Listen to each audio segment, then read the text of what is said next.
First login చేసుకుంటే interface ఇలా ఉంటుంది. ఇక్కడ మన స్టేటు ప్లస్ ఆధార్ నెంబర్ వేసి లాగిన్ చేసుకోండి.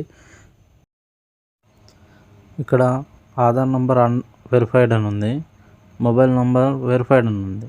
కానీ మన డీటెయిల్స్ ఇక్కడ ఏం రావట్లేదు కాబట్టి కింద యాడ్ క్లెయిమ్ ల్యాండ్ డీటెయిల్స్ అని ఉంది కదా, దీనిపైన ప్రెస్ చేయండి. ఇక్కడ యాడ్ న్యూ ల్యాండ్ అని ఉంది కదా, దీన్ని సెలెక్ట్ చేసుకోండి. నెక్స్ట్ ఇంటర్ఫేస్ ఇలా ఉంటుంది. ఇక్కడ ఐ యామ్ ఎన్ ఓనర్ అని సెలెక్ట్ చేసుకోండి.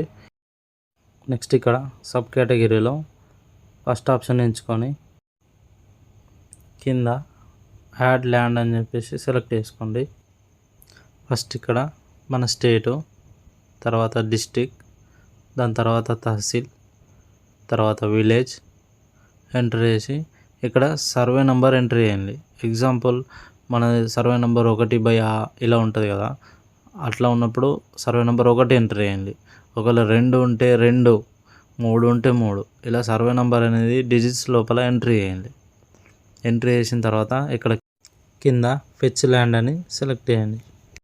ఇక్కడ ఎగ్జాంపుల్ కోసం నేను ఇక్కడ ఒకటి ఫిల్ చేశాను చూడండి. ఇక్కడ సర్వే నెంబర్ 1 వేసాను.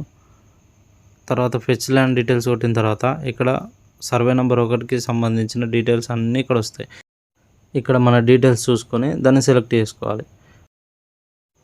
నెక్స్ట్ ఇక్కడ మొబైల్ నెంబర్ని వెరిఫై చేయాల్సి ఉంటుంది. ఇక్కడ వెరిఫై అని కొట్టిన తర్వాత ఓటీపీ వస్తుంది, దాన్ని ఎంటర్ చేస్తే ఇక్కడ ఉన్నట్టు వెరిఫైడ్ అనే ఆప్షన్ వస్తుంది. నెక్స్ట్ ఇక్కడ సబ్మిట్ ఆప్షన్ ఎంచుకొని సబ్మిట్ చేయండి. తర్వాత ఇక్కడ డిక్లరేషన్ అడుగుతుంది. ఇక్కడ డిక్లరేషన్కి రైట్ టిక్ పెట్టి సబ్మిట్ ఆప్షన్ ఎంచుకోండి. సబ్మిట్ అయిపోయిన తర్వాత ఇంటర్ఫేస్ ఇలా ఉంటుంది. ఇక్కడ ఈకేవైసీ వెరిఫైడ్ అనే ఆప్షన్ వస్తుంది. నెక్స్ట్ మనం ఫర్టిలైజర్ బుక్ చేసుకోవచ్చు. ఇవన్నీ చేసినప్పటికీ మన ప్రాబ్లం సాల్వ్ కాకపోతే మన ఆధార్ కార్డు, మొబైల్ నెంబర్ తీసుకొని మన దగ్గరలో ఉన్న ఏఓ కానీ పోయి కలిస్తే వాళ్ళు ఎనేబుల్ చేసి ఇస్తారు.